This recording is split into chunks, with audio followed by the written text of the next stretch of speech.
Welcome to Dread Next Door. Prepare yourselves, today we're diving into a tale you won't soon forget. I still remember the day I decided to explore the abandoned town in the depths of the Louisiana swamp. The air was thick with the smell of decay and death, and the Spanish moss hung like a curtain of gray silk from the cypress trees.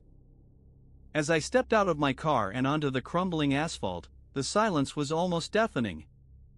The only sound was the soft crunch of dead leaves beneath my feet. I felt a shiver run down my spine as I gazed out at the rundown houses, their windows like empty eyes staring back at me. My name is Emily, and I'm a paranormal investigator. I've spent my whole life searching for the truth behind the legends and myths that haunt our world. But nothing could have prepared me for what I was about to experience.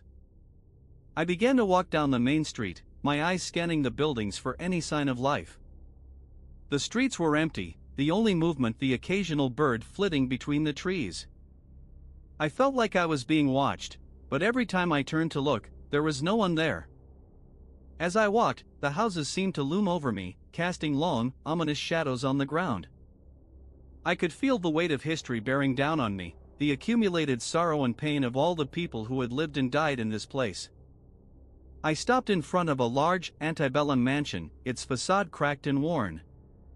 The front door hung crookedly on its hinges, as if it had been blown open by some unseen force. I felt a sudden chill run down my spine as I pushed the door open and stepped inside.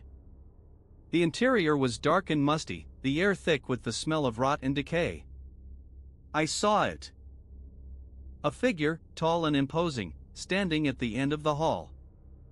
I tried to scream, but my voice was frozen in my throat. And then, everything went black. When I came to, I was lying in my own bed, back in my own apartment. If you enjoyed this story, make sure to hit that like button and subscribe for more tales. Drop a comment below telling us your personal experience. Until next time, sleep tight.